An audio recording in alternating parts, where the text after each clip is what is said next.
Assalomu alaykum, kanalimga xush kelibsiz. Bugun bolajonlarimiz sevib iste'mol qiladigan pirog tayyorlashni birgalikda o'rganamiz. Kanalimiz rivoji uchun obuna bo'lib qo'yishni unutmang.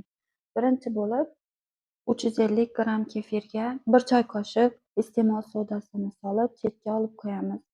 Quruq idishimizga 6 ta tuxumni chaqib, 2 kosa shakarni solib, 1 chimdim tuz solib mikser qilamiz. Oppoq massa bo'lguncha mikserlaymiz.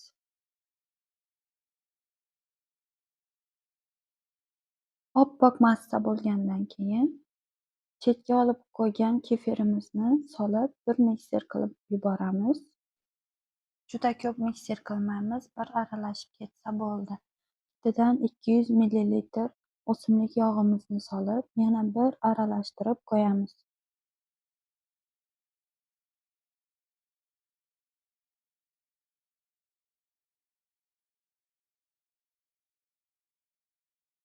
Eng oxirida un va rasraxil terimizni solamiz.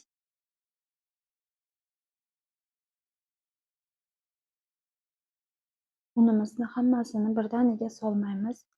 Asta-sekin 2-3 bo'lib solamiz.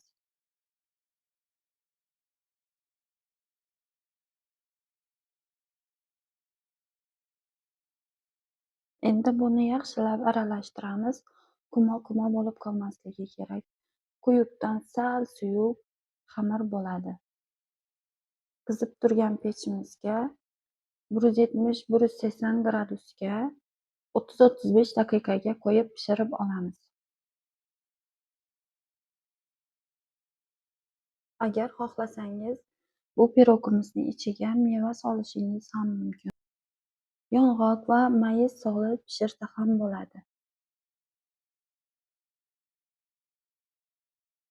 Mana xamirimiz tayyor bo'ldi. Endi buni pergament solingan listimizga solib, pechkaga qo'yamiz.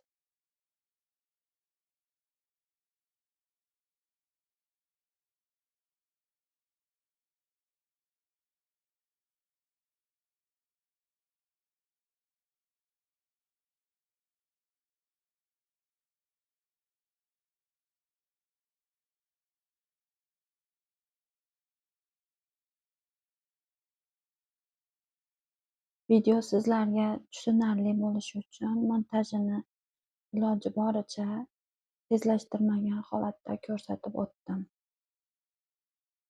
Bu retseptni hatto yosh qizlarimiz ham tayyorlay olishadi. Ayniqsa yosh bolalarimiz sevib iste'mol qiladigan shirinliklardan bittasi. Judayam kam xarj va oson, tez tayyor bo'ladigan shirinliklarimizdan biri. Uyda bor narsalardan tayyorlasa bo'ladigan juda ham qulay shirinlik.